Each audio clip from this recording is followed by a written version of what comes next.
Thanks a lot, Ken, and it's a pleasure to present at the conference, and sorry about waking you up early and having you here at 9 a.m. So I'm Nikhil. I'm assistant professor at USC Marshall, and I'm going to talk about this work on economics of machine learning feedback loops with my co-author Imad, somewhere in the room back there. So machine learning prices or algorithmic prices, or I might use the word machine learning estimates, are present all over the place. And they have a lot of potential benefits. I list out a few here. They dynamically adapt to changing market conditions. They crunch a lot more data. And it's plausible that with machine learning prices, they can be kind of disseminated to the population. So they kind of could level the playing field by democratizing access to information. But the one that I really like is that machine learning prices can help resolve pricing uncertainty. Right? If you think about getting an Uber to go from point A to point B, you don't have to bargain with your Uber driver. Right? So both of you kind of rely on the machine learning or the algorithmic price provided by Uber. You contract on it. You might hate the price, like I'm always charged too high. The driver might hate it. I always get too low for my rides. But at least there is less friction in bargaining with the driver all the time. There is some potential benefit of having these machine learning prices, kind of getting the buyers and sellers contract at a lower friction. Of the various markets that machine learning prices have been introduced in, the one I'm going to focus on today is the housing market or home sales. And specifically, I'm going to look at Zillow, which is one major platform that offers a machine learning price for a home called the Zestimate. So this is what the Zestimate looks like. This is a home in Pittsburgh, 5-bedroom, 3-bath, 2,000 odd square feet. And alongside the listing of the home, right, the pictures and all the information, there's a very prominent Zestimate, the machine learning estimate for this home, which says $380,000 plus minus a range of 5%. And the machine learning price, which I call Z, I'm going to get the notation back a little bit later. And the error sigma Z is something that's going to come up as we go on. But this machine learning price essentially is Zillow's claim about what the sale price is likely going to be. Whether the buyer or the seller use it or not, it's their choice. It's not a contractually set price. But this is an indication that Zillow's algorithm believes that the sale price is likely going to be $380,000 if this home is put on sale. Right? There are clear advantages to having a signal of this sort in the market. Right? It is costless to access for the buyers and the sellers. Right? They're not paying anything. Unlike agents, you have to pay agents to get sort of their expertise on home prices. This is costless. At least this is perceived to be neutral. There's no dominant point of view that this favors buyers or sellers. Kind of everyone kind of hates it, but at least it's perceived to be neutral. And in some markets, the reported error rate between the machine learning price and the eventual sale price can be as low as 2%. But more generally, 3, 5, 7% is pretty common as an error rate between the machine learning price and the eventual sale price. Given these seeming advantages and the fact that the housing market is a $1 trillion market, kind of important to figure out that everything is going to ride with these machine learning estimates in the housing market. So what I'm going to do today is sort of set this very basic research question. What is the impact of these machine learning estimates on the homeowner's payoff? We're going to model the buyers as well, but not going to be able to say too much precisely about the buyers. We're going to focus a lot more on the homeowners. And in very short, what I'll try to convince you of today is that under certain conditions, these machine learning estimates could make the homeowners worse off. And the reason this might happen is because of this foundational structure of the feedback. The idea that you have a machine learning algorithm that makes these predictions. The buyers and the sellers in the market are influenced by these predictions.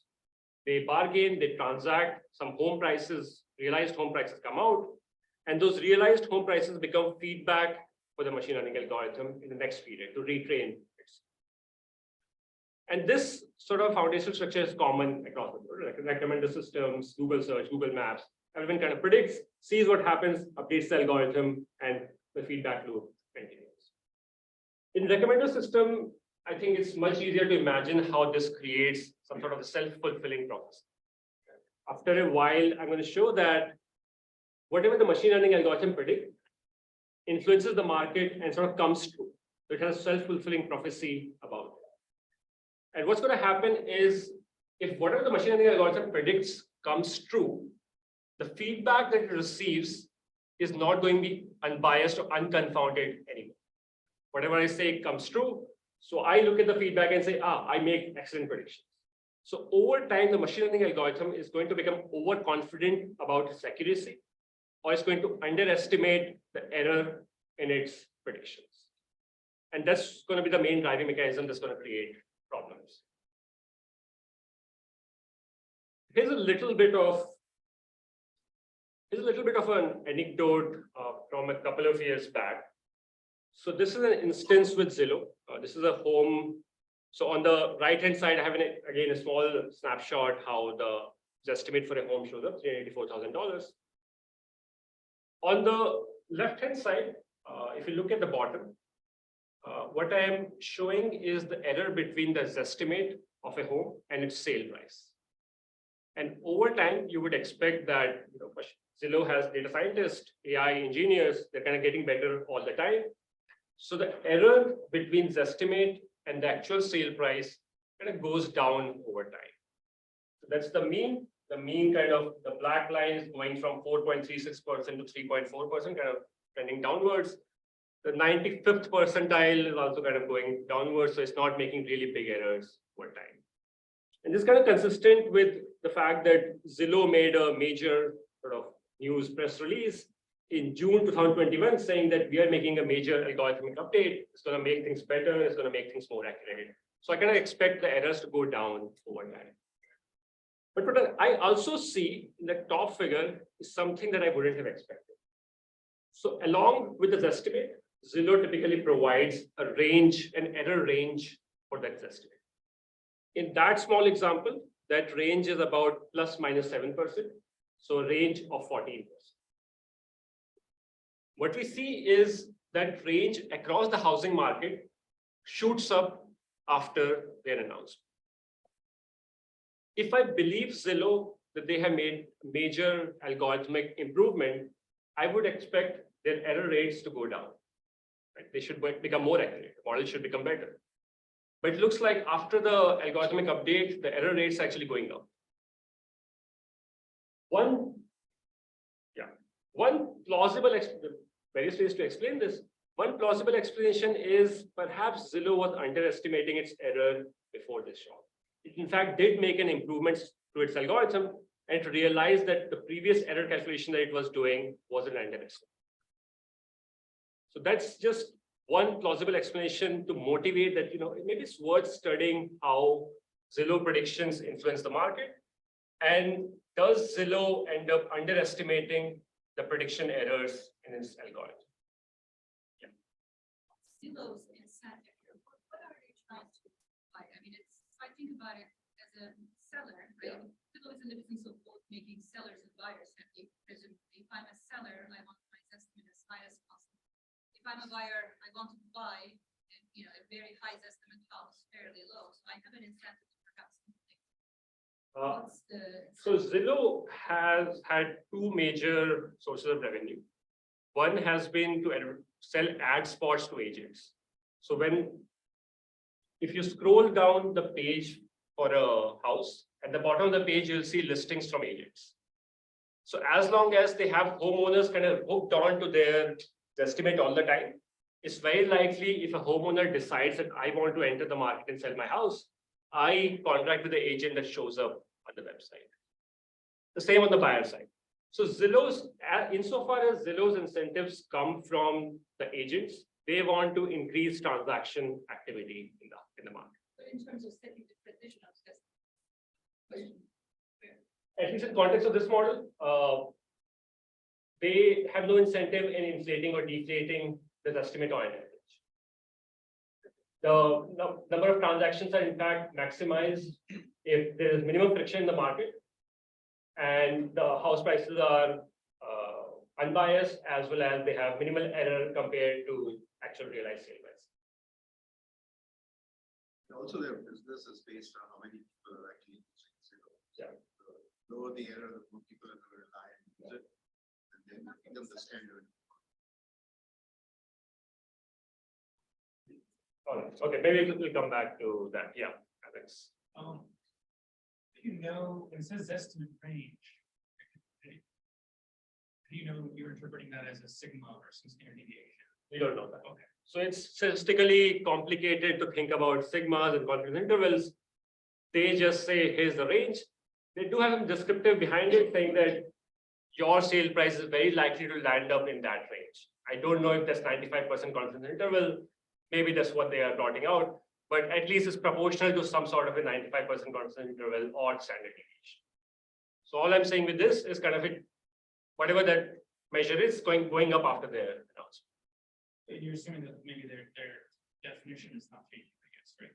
I actually believe that their definition is changing. They were underestimating before. They kind of realized that maybe I was underestimating my errors. They fix it. They actually improve their calculations, and then it goes.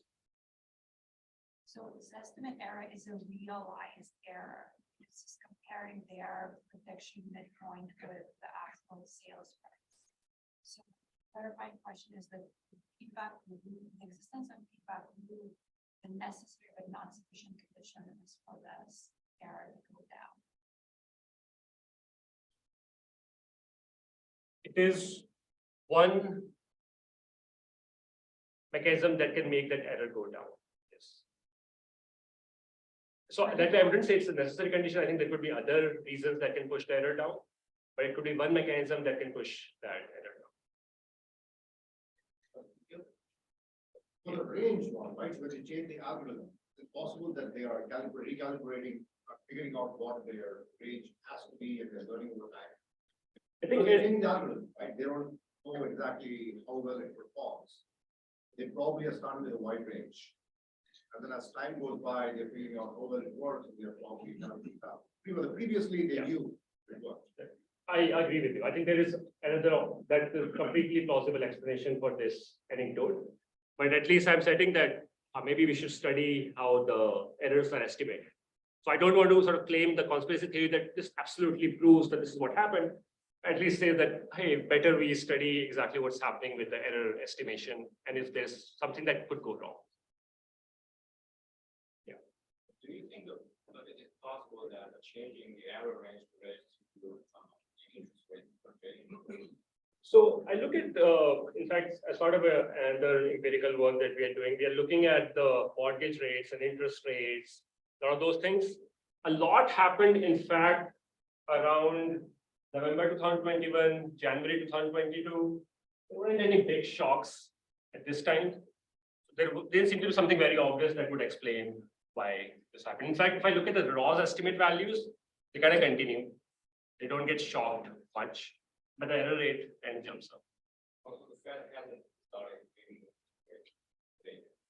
Yeah, they started increasing it, but it wasn't shocked particularly that much. There was a lot bigger shock sometime in January 2020. Wondering if there's any person that maybe the error rates like doing like impact. So I'm going to come to that. So not all houses will get that same error rate. Some are going to get less. Some are going to get much larger. All right. So with that feedback loop in mind, this is the research question that we're going to try to tackle, kind of expand that a bit more. So you want to characterize the equilibrium of this feedback loop. And we want to say what happens to the machine learning prices, sale prices, and homeowners payoff. And in short, this is what I'm going to try to convince you by the end of this talk, that this feedback loop, in fact, is not going to lead to any price drop. In fact, that's the first thing. Whenever I talk about this, anyone, especially in Southern California, who's bought a house in the last 2 years, like super worried, estimate made my sale super expensive. I don't believe there's a mechanism here that's leading to price bubbles. Happy to debate that a bit. But in general, the machinery prices will remain unbiased overall. However, both the machinery prices and the realized sale prices will become more erratic, both in positive and negative direction relative to the true value of a home. And I'm going to define true value just in a minute. And the machine learning, in spite of the fact that the machine learning prices are more erratic, the true underlying value, the machine learning algorithm is going to underestimate its error. And all of these implications of machine learning price and sale price will result in two things for the payoff. The expected payoff for the homeowner is going to go up. Basically, because as machine learning becomes more prevalent in the market, the friction between buyers and sellers will go down. They'll find it easier to transact with each other because there's this anchoring price that both of them can agree on pretty quickly without having to buy it or search. But the variance in the seller payoff is also going to go up. Right? It's almost like, yes, in expectation, you're getting the same price for your home, but it's a coin toss. Like you might get 100K less, 100K more than that. So as long as, in fact, in the model, as long as the homeowner is risk neutral, they are happy. The machine learning feedback loop has all of these implications for prices. Prices are more erratic, but in expectation, my payoffs are going up because there's less friction to achieve the same expected price. But if I believe that homeowners or buyers for that matter are risk averse, they don't like variance in payoffs. And that's going to be the detrimental effect of this feedback here. Let me quickly define true value. Right? What do we mean by true value of a home? There are a couple of ways that I can define it in a consistent in the model. Doesn't matter which way I use. You can think of it as some underlying preferences for home features. Right? I need something that has more area or a better location or has a south facing, that has some fundamental value. My value of having a south facing apartment doesn't change. The fact that I enjoy my cup of coffee in the morning doesn't change. Its estimate tells me some number, right? There's some fundamental value of home features. That's something that's driving the true value of a home. The buyer who's going to live in the house for the next decade is going to have some true utility out of it. You could also think of it as the expected home sale price without interference from machine learning price. Now, the realized sale price often deviates from this true value because sellers' beliefs are heterogeneous, right? I might be pessimistic or optimistic. I might be really impatient, or I have lots of time on my hand to make the sale. It also can deviate because buyers have heterogeneity. Buyers can be optimistic or pessimistic. They can have higher willingness to pay because they really have to move to the city right now. They're willing to pay more than the value. And arrival of buyers to show up at your home is kind of stochastic. You might get a good buyer, not such a good buyer. So the realized sale price can often deviate from the true expected value of that home. And just to go back, even before machine learning is present, the sale prices do deviate from the true value all the time. But I'm just saying the sale prices start deviating from the true value a lot. And the events, high shocks, potentially affecting the true underlying value. So in this case, I'm going to assume that period on period, number of homes that are getting sold is constant. So that way, there's not going to be change in the overall size of demand or overall size of the supply. And so my prices, the true value is going to move as a random walk, but it's not going to go. It's not going to go up over time in this model. So if you can layer that on top of it, I don't believe that's going to change much. If you look at the COVID years, that would be violated. Yeah, very likely that part of the model would probably be violated. Yeah.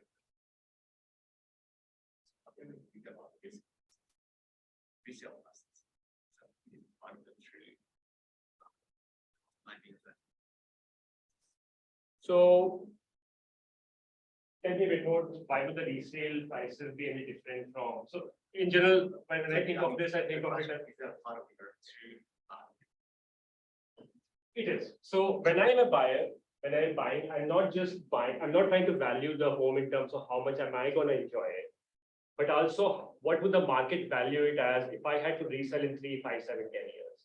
So that also is another reason why the buyer's beliefs are not accurate. I can visit the home, I know how I'm going to enjoy this, but I still am unsure about the value of the home because I don't know how the market will value it if I have to resell in 3, 5, 7 years. So that's one component that's making the buyer's beliefs uncertain even after they visit the home. So in that way, estimate is also helping the buyer because giving a signal of what would be the resale value if you had to resell it a little bit down the line. All right, so this research question and this sort of context kind of overlaps with two main areas of research. One is economic implications of AI. There's not enough I think there's a lot of great work that's happening here in marketing. The second one that I'm bringing in is work in computer science on statistical implications of feedback. And that's something that's been studied a lot more in recommender systems. Quite natural because in recommender systems, recommendations kind of change the kind of things you view, your taste.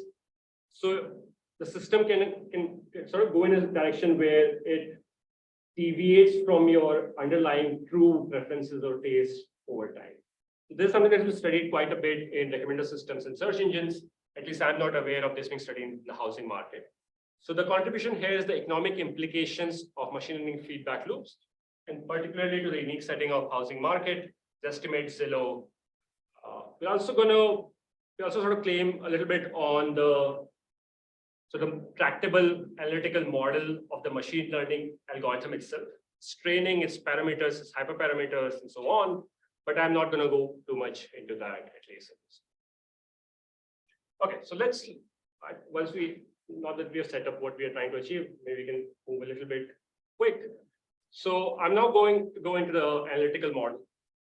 Because this is still a new sort of setting, I'm going to provide some empirical validation of my analytical building blocks. And then I'm going to look at the key mechanism that's driving these results and kind of state the results again on the prices and the payoffs. So this is how, if you think of the loop, this is the forward loop. This is how the machine learning estimate Z is influencing the sale prices. First, the homeowner constructs an estimate we had as a combination of the machine learning price Z and the weight alpha on it, and their own private prior estimate V data. Right? So they have their own estimate, they'll talk to their agent, they have expertise, they talk to their neighbors, so they have their private information. Then once the homeowner has an estimate we had, they're going to list the home on the market. In order to do so, they're going to infer from the true value what kind of offers are they going to receive. Right? If the true value is $1 million, I'm going to get offers between 900K and maybe 105K. Okay, so if these are kind of offers I'm going to get, where should I list? Maybe I'll list it at 103K. Maybe I'll drop the list price if I don't quite get the buyer. So I'll do that optimization in my head to maximize my payoff and my sale price. At any point, if I get an offer that's greater than my list price, the home is sold. If I don't get offers, I can learn that maybe I was wrong about my estimates. I learn my estimates a little bit better. I go back to the first step and readjust my list price. But all of this sort of machinery is going to give us is going to help us characterize what does the sale price look like. And the sale price will take a fairly simple form that doesn't look very different from the estimates to begin with. Right? That it depends on this estimate Z, the machine learning price Z, and it depends to the extent of alpha, how much am I weighting this machine learning price. And in a bit, I'm going to talk about how the homeowners figure out the alpha itself. This will also allow us to characterize the seller's payoff, right? Because there's some cost of staying on the market, there's some outside option. All of this modeling here is also going to give us seller's payoff, and how does the payoff vary based on the errors in the machine learning price and then their own private estimates. But I'm going to skip that part, a little bit more involved expressions. Just to make sure I'm not crazy, right? Like, all of it relies on the fact that sale prices are actually moving with the machine learning price. Right? You might argue that, sure, homeowners look at the machine learning price, but they kind of ignore it, or it kind of gets corrected anyways. So machine learning price don't really impact the sale price at all. This is all kind of made up analytical model. So what I do is, thanks to one of my co-authors on a couple of other papers, I'm able to get a hold of this data from 3 counties. This period is just before the pandemic.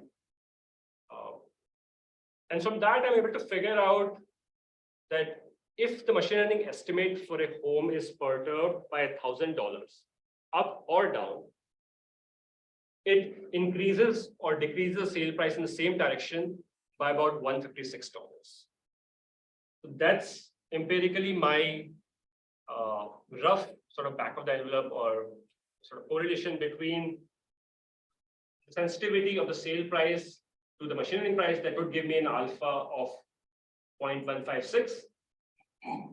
And very quickly, the way I'm able to do that is if I look at the listing and sale journey for a home, so a single home, in the beginning, just before this home is listed, it receives a machine learning price from Zillow, let's say $103. The homeowner lists, for whatever reason, they list at $105.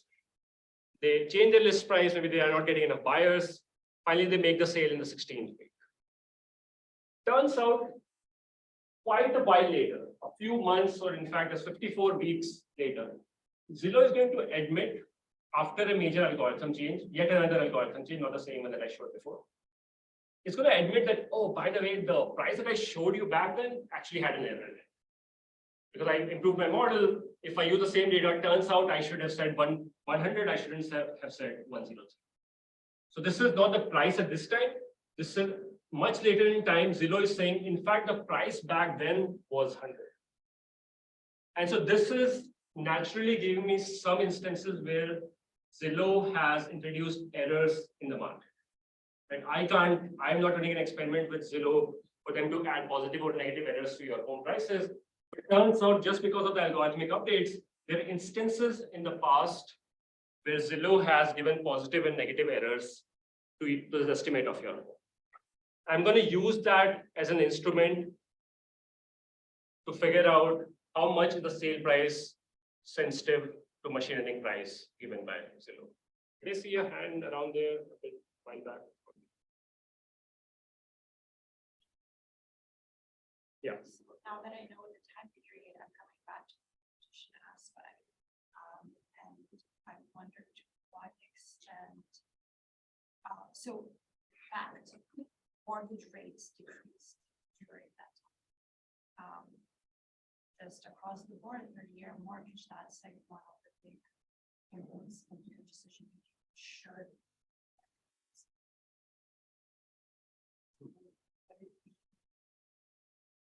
what in your model?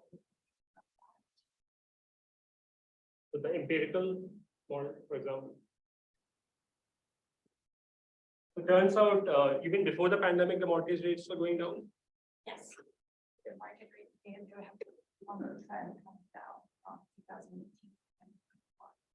Yeah, and in fact, I think the mortgage rates then started going up much later in 2021 and even right now.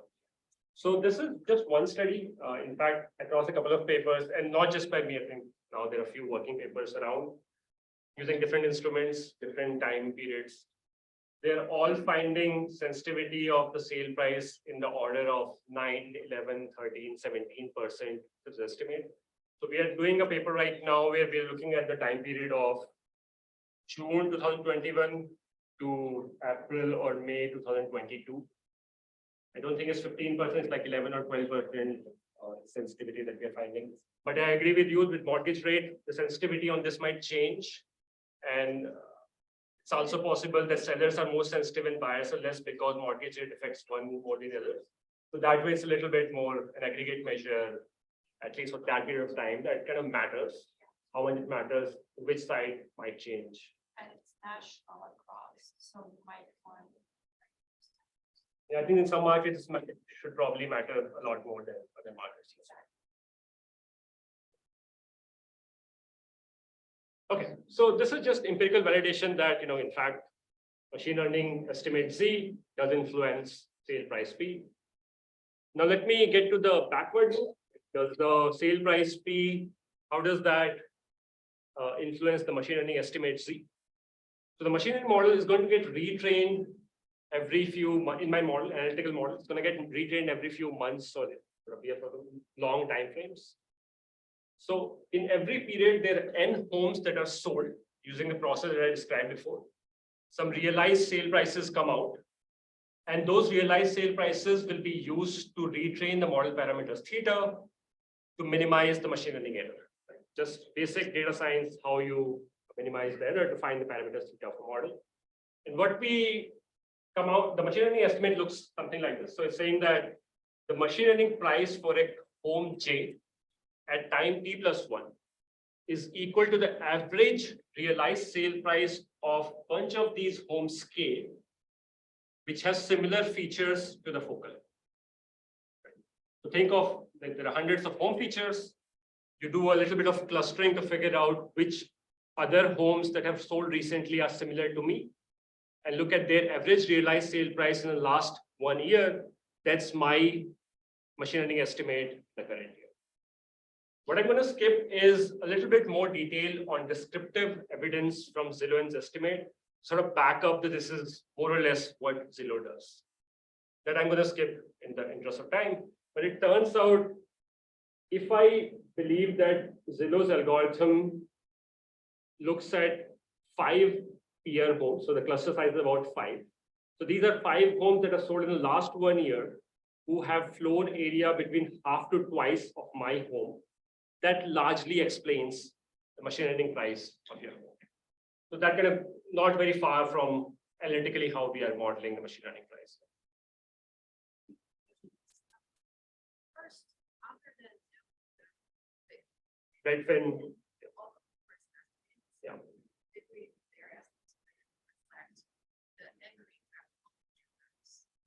And also the second question, if you go back to that revision timeline, on average, how many houses in your data is kind of listed for that long time period so that they always get the price before they get. Oh, so this is the algorithmic price even before they are listed. So all homes have price right now. Some of them will get listed, maybe 5% in a year. And the average time they'll take, I don't remember the top of my head, maybe like 8 or 9 weeks. 16 weeks is sort of a long example. That doesn't change how sensitive the sale price is to the original system. How soon will the algorithm change? Oh, so there are major changes. Over the last 3 years, there are at least 3 or 4 major changes. They all happen at the same time, or they happen based on how many days the house is listed. So algorithm change happens at the same time for all homes. So in my data collection period of these 8 or 9 months, I look at algorithm change that happens well after that. So all homes were updated after the algorithm change. So my worry is to what degree this correction reflects the actual negotiation between seller and buyer. There is no data leakage. At least Zillow says there's no data leakage. So when they update their algorithm, they promise that they're not using future information. When they say that my corrected price is 100, back here, they promise they're using data from the past. Yeah. You also take into account like the supply and situation specific area, like the area of plants, so much more than no matter what Zillow lists. Yeah. The day it was a market, it just keep the price tremendously. So I think that's often the intuition. I mean, I'm not dealt in the housing market, not in buying homes yet. But if I look long run, most counties are not look at SF specifically. The estimate tends to be unbiased with respect to the sale price. I know like there is this feeling that, oh my God, no matter what the estimate, the house is just going to be crazy expensive. But turns out over a long enough 10 or 12 year period, it's kind of unbiased. Yes, there are times of a couple of months kind of falls behind and then catches up. But overall, it's not like it tends to be low in SF all the time. Okay, so now putting it all together, machine learning estimate influences sale price, sale prices influences Z. This is how the feedback loop gets unrolled. What's going to drive the mechanism, which is sort of the last bit I want convey is in fact not exactly the sale price in this estimate, but these two interesting quantities that are common across the market. Sale price and estimate are for a single home, alpha and sigma Z are for the entire market. What are these? Sigma Z is the machine learning price estimate. So along with the price, it's along with the estimates giving me an error estimate as well. And alpha is how much do the buyers and sellers weight the machine learning price. And I'm going to assume that the degree to which homeowners or buyers rely on the machine learning estimate is moderated by the machine learning algorithm's own estimate of its error, right?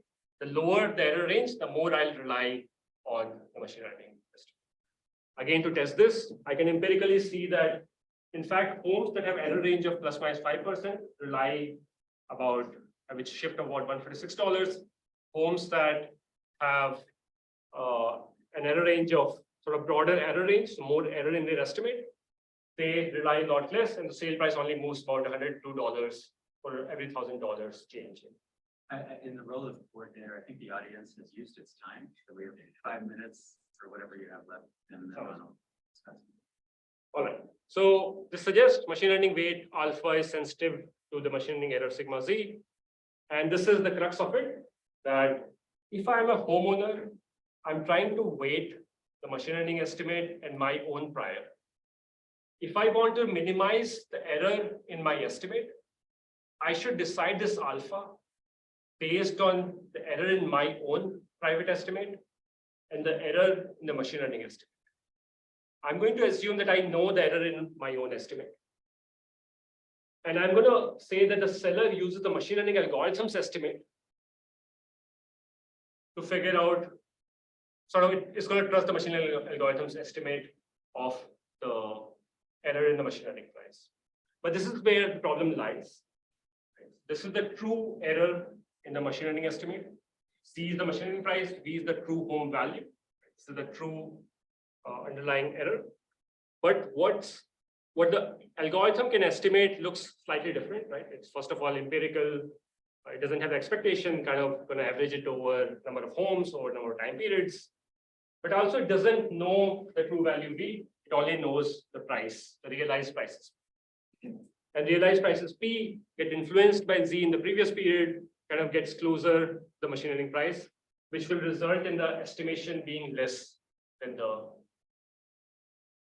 So what we solve is we're going to formulate these two quantity alpha and sigma Z in equilibrium, right? Day one, I introduce the algorithm, maybe you rely on it 15%. Then the sale prices get closer to the predictions. Machine learning's estimate of its error reduces. You rely more on it. It further self-fulfilling sort of prophecy comes true. Error reduces. You rely more on it over time, and that's the equilibrium that I'll try to calculate, subject to all of these more other complexities that Wharton deals with. So there are a couple of main results. First is that at equilibrium, the alpha and sigma Z, the estimated ML error will be deflated, will be less than originally. The true ML error, which we can't calculate, either Oracle can put down, but in reality you can't calculate, is going to get inflated. So machine learning prices are in fact really far from the true values. And the weightage that buyers and sellers put on the machine learning price is also inflated. Right? The machine prices actually are quite erratic, but you're relying a lot more on it. That's going to have two impacts. The seller expected payoff is going to go up because buyers and sellers rely a lot more, and in the extreme, they rely entirely on the machine learning prices. There's no friction between them. There's no disagreement between them. It's kind of contracting on the Uber price without really bargaining with your Uber driver. But the variance also goes up. That's what's going to hurt the seller. And it's going to go up because, in fact, the machine learning prices and sale prices are quite erratic related to the true value. And situations in which the overall payoff is in fact worse off compared to a situation where there was no ML, it's kind of stated in proposition 5, a lot of exogenous factors floating around. We kind of say, what's the implication? What are these exogenous factors that are moderating the feedback loop? So training data size, the model choice, learning the seller characteristics is what we sort of bring out, which of these factors moderate the feedback loop. More discussion on what happens if the seller's trust and adoption of the algorithm changes, if the home seller is in fact rational about the presence of the feedback loop, can they adjust for that? And what are the incentives for the platform Zillow to correct the feedback loop? And I'm going to skip that discussion. Happy to answer questions if they come up. With that, let me restate the results and let me give Ron some time for the discussion. Thank you.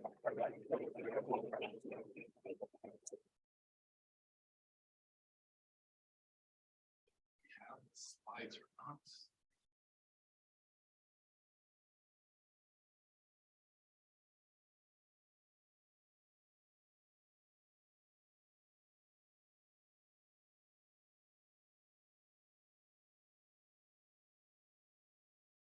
So good morning, everyone.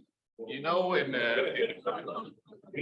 PowerPoint to create a slide and you say designer, this is the first thing that comes up for this text. I don't know what it means, but it's moving around, right? So I'm going to discuss Nikhil's paper, which kind of asks a very interesting and important question. Okay. Oh, and now I need to go back to my slides. Okay. This is the problem with PowerPoint. You never know what it's going to do, right? So the main story in this paper is that we use Zillow, right? And we use Zillow in kind of as consumers in two ways, right? We're trying to understand, well, if I buy this house, what does the market think, or what does Zillow think the house is worth, okay? But sometimes we do the opposite. We ask Zillow, if I want to sell my home, right? How much should I list it for? I don't really know what the market is thinking about, okay? Now, Zillow basically uses machine learning, and it's trying to say, I'm going to take past data, I'm going to make a prediction what this house is worth, and kind of this is the setup of this market. And the paper has two research questions, right? Is first of all, if we create this machine learning predicted price and give it to people, right? How is it going to affect the listing price of homes, the realized prices, which might be different than the listing prices, and also the true prediction errors, like how far are going to be the predictions of the algorithm are going to be from the true realized prices. And also there's a question of, if I give you more information, which kind of aggregates the market as a seller, can you be worse off or not, and under what conditions, okay? Now, the paper, Nikhil presented it mostly on the empirical side, but actually it's a lot of theory behind it, okay? And there's kind of a smart argument there. So I'm going to try to walk through a very, very simplified example that hopefully at least help me to understand, hopefully, kind of the main mechanism there, okay? So imagine I want to sell a house, okay? I don't know what the house is worth or how much people are willing to pay, but I know their distribution and willingness to pay. There's one customer willing to pay $2, one customer willing to pay $3, one customer willing to pay $4, 1/3 probability each one. Okay, this is what I know about the market. How much should I list my house for? I'm going to assume, and this is what the paper assumes, if I list it at $2 and let's say someone willing to pay $3 is coming to the market, they're going to be willing to buy it and they're going to pay $2. So you always pay the listing price if it's below your willingness to pay. So if I listed $2, everyone is willing to pay this amount. Everyone will buy. I'll have 3 buyers. The sale price will be $2, and the value or the expected income from the house is going to be $2 because everyone is willing. If I listed 3, okay, only 2 buyers are going to be willing to pay. Okay, the sale price will be 3. But it's because it's 2/3 of the market, my expected value will also be $2. And if I listed 4, only 1 buyer is going to be willing to buy. They're going to pay $4, but it's only 1/3 of the market, so I'm making 4/3. Okay. So the optimal price I should set, if I'm a seller, is going to be either $2 or $3. They give you the same value, but let's say $3. So the principle in this case, if I know the distributions of willingness to buy in the market, I should list at the expected value, okay? And I have something called the value of a listing, which is how much money I'm actually going to make, okay? Now let's see what happens in this Zillow market. In this Zillow market, the sellers don't actually know the distribution of willingness to pay. They have beliefs. So they might believe this is a bad market, okay? So the distributions are 1, 2, or 3. They might believe this is a neutral market, so the distribution is 2, 3, and 4. Or maybe it's a good market, so 3, 4, and 5. But the real one is 2, 3, and 4. Okay, so the real one is the middle one. okay? If they believe this is a bad market, they will list at 2, and this is their expected income. Because the optimal thing is always to list the expectation. They believe they're here, they still will have 2 buyers, but the expected value is 2. If they believe they're here, they will list at 4, they will also have 2 buyers, and their expected value is 8/3. But in reality, if they list at 2, this is the true market, this is the true distribution. So list at 2, everyone buys. So list at 3, only 2 buy, and if a list is 4, only 1 buys. Okay. So the actual buyers are going to be changing depending on my beliefs. Okay. And if you do the math, you will learn that in this market, although the true market state is this 2, 3, 4, because I have beliefs and I price based on my beliefs, my actual value is lower. So before, if I knew the true distribution, I would have made $2 million, and now I'm making $16/9 million, which is less than 50. Okay. So one thing that's you kind of almost very quickly see is that uncertainty makes buyers worse in this market, even if they're risk neutral. Okay, so that's kind of a nice thing. And then they say, okay, we do not like uncertainty. We want an algorithm that helps us predict where are we in this market? Are we in like a bad market, a neutral market, or a good market? Okay, like tell me if my beliefs are correct or not, and help me predict where I am. So I go to a machine learning algorithm and tell the algorithm, take the past data and tell me where I am, right? So remember, I had 3 markets with 3 beliefs. There are people that believe they're in a bad market, so they listed at 2. Everyone bought and they saw a sale price of 2. There are people that believe they're in a neutral market, they listed at 3. 2 people bought with the price of 3, and there are people that believe they're in a good market and that. So the data I observe, right, if I repeat this market again and again on many, many houses, many sales at 2, a few sales at 3, and a few sales at 4. The machine learning algorithm just tries to predict or to fit this data the best as possible. In this very simple data, you just take the average. This is the best fitting or the maximum likelihood estimate, whatever you want to call it, okay? And the predicted value here, just the average, it's 8/3, okay? 8/3 is an interesting number. It's higher than 2, which is a true value, okay? And it also matches the good market. So if I take the prediction of the past from the machine learning algorithm, I'm going to believe I'm in a good market, okay? Although I'm in the neutral market. So what we see here is we have this selection that causes the machine learning algorithm, in this specific example, to overestimate the value of the market. And if people believe this overestimate, we're going to think they're in the good market. Now, suppose you're a seller, you have your own beliefs. So some people say I think I'm in a bad market, some I'm in a neutral, some I'm in a good. An algorithm comes and says, hey, we have some signal that tells you you're most likely in a good market. Some people will take this signal into account and will update their beliefs. And suddenly all of the list prices start shifting towards being higher in the good market, and everyone gets concentrated. What will happen, imagine that now all of the data looks like this. Everyone believes they're in the good market. They listed the good market 4, 4, 4, 4, 4. It's a self-fulfilling prophecy. The machine learning algorithm predicts 4, you see 4. Predicts 4, you see 4. Predicts 4, you see 4. So basically, what you get is this concentration of things. So if the sellers use machine learning for pricing, okay, what will happen is their beliefs will be concentrated. Okay. What you will observe is lower variance in the sale prices, okay? And because there's lower variance in the sale prices, okay, the next set of observed prices will be more concentrated. The algorithm tries to predict them, will make a better prediction, and the prediction error will go down over time, okay?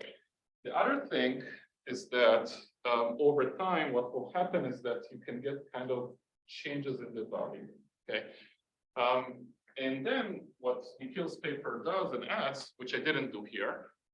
Now imagine there's just random shocks in this thing. Okay, so sometimes you go from a good market to a bad market to a neutral market, etc., etc. Most of the prediction error of the machine learning algorithm will be just this random shock. So it's not indicative at all of changes in the values. Okay, but what will happen is you will get people saying, oh, the algorithm predicts all the prices on average. Everyone concentrates on them. but actually the variations around the prices will be higher just because of these random shocks, okay? So I did it very, very quickly.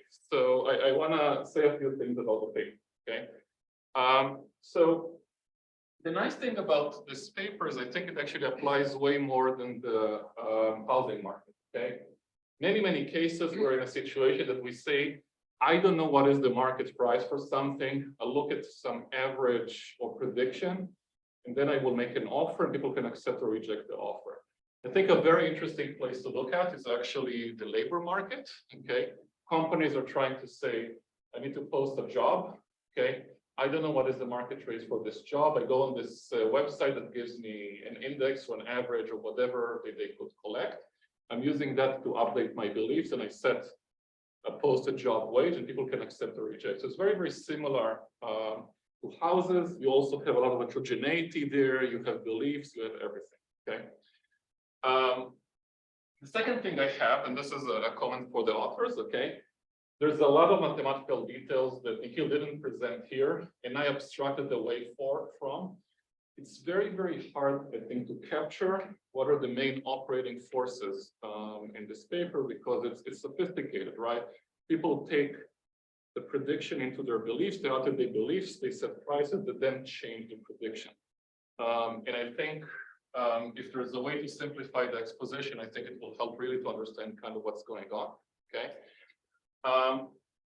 The paper, the way it's written, there's a jump from empirics to realistic parts to the math, etc., etc. So I think actually just saying, hey, here's a very, very simple mathematical model. This is the main thing, and now I'll do all of the empirics properly, or the opposite way would be great. Okay.